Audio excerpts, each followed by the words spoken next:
Noël, c'est normalement la fête de la lumière, de la chaleur et des retrouvailles.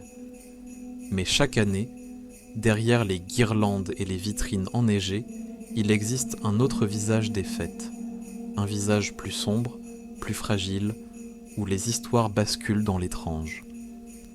Voici 5 mystères de Noël.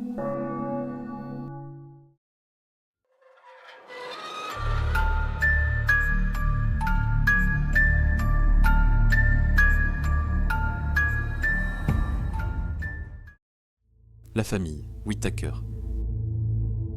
En décembre 2003, la famille Whittaker revient d'un souper pour célébrer la réussite universitaire du fils aîné, Bart.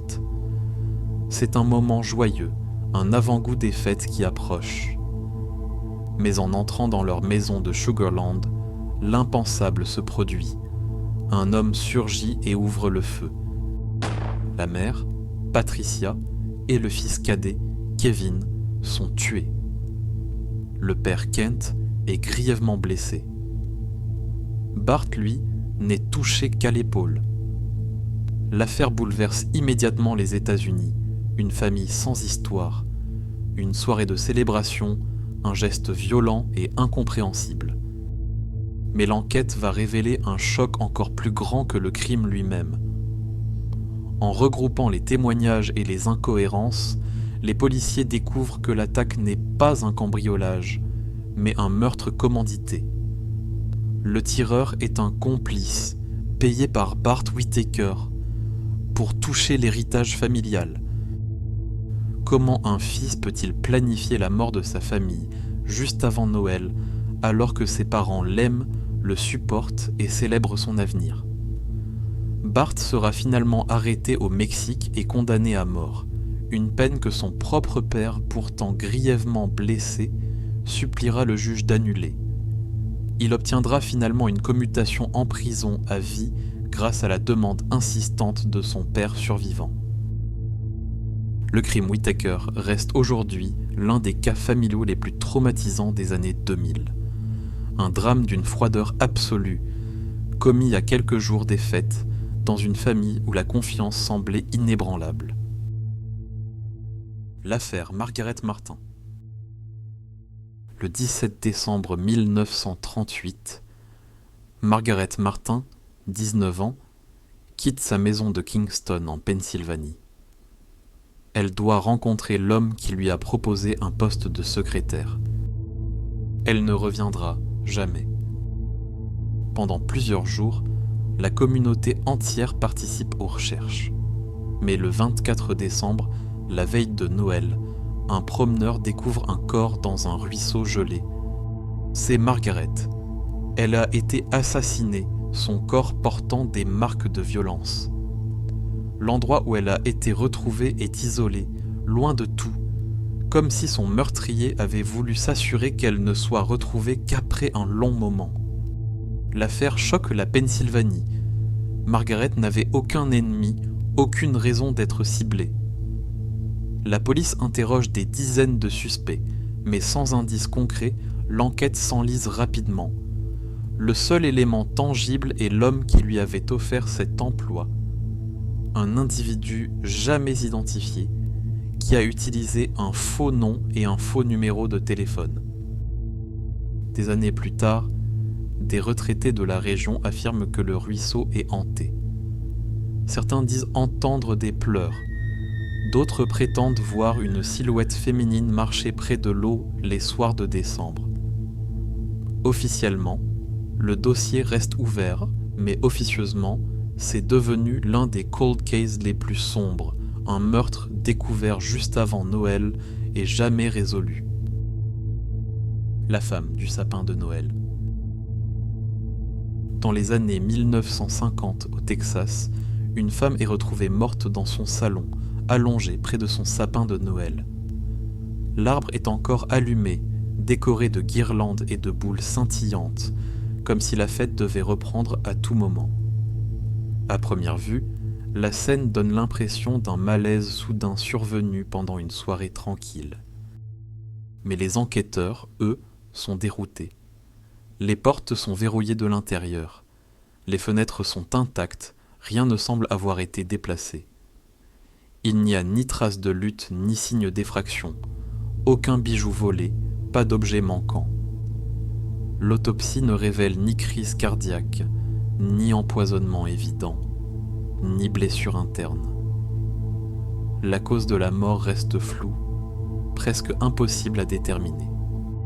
Plus les questions s'accumulent, plus la maison attire les curieux. Très vite, les rumeurs commencent. Des voisins affirment que, certaines nuits de décembre, les lumières du sapin s'allumaient alors que la maison était vide.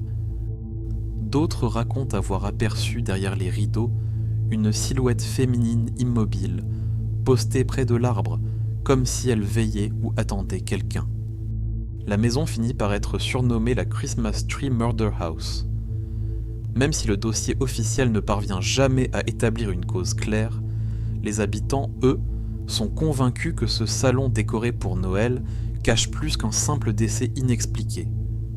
Un décor parfait de fête, figé autour d'un secret qui n'a jamais été éclairci. La famille Anderson.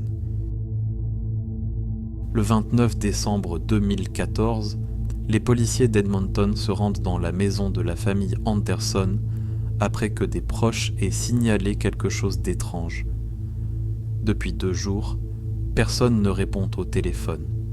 Les lumières restent allumées en permanence et la maison semble figée malgré la période des fêtes. En entrant, les enquêteurs découvrent l'un des pires drames familiaux de l'histoire de l'Alberta. À l'intérieur de la maison décorée pour Noël, 7 corps sont retrouvés. 3 adultes et 4 enfants, tous tirés à l'arme à feu. Rapidement, les policiers comprennent que les victimes n'ont pas été choisies au hasard. Le principal suspect est un individu proche de la famille, déjà connu pour des antécédents de violence et d'instabilité psychologique. Il sera retrouvé mort plus tard dans un restaurant de Saskatchewan, après s'être enlevé la vie.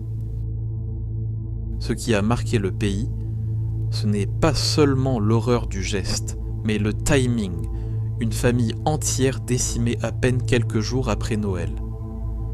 Ce massacre est encore considéré comme l'un des crimes les plus tragiques de l'histoire moderne de la ville.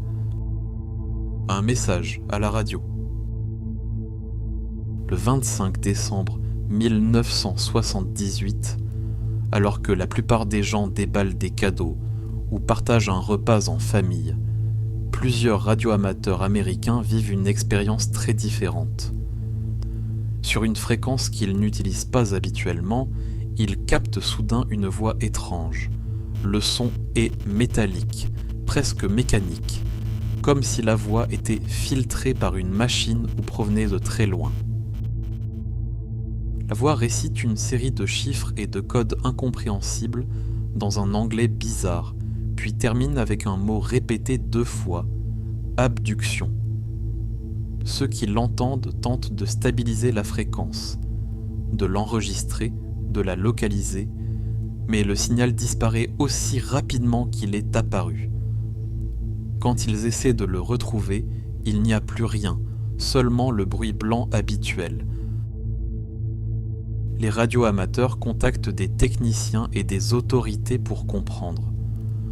On leur répond qu'un tel signal serait très difficile à émettre, avec un simple équipement domestique, surtout avec cette qualité de modulation.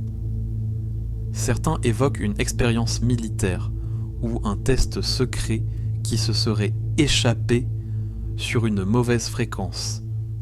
D'autres parlent d'un canular complexe, mais personne ne revendique la blague, et aucun autre message semblable n'est entendu.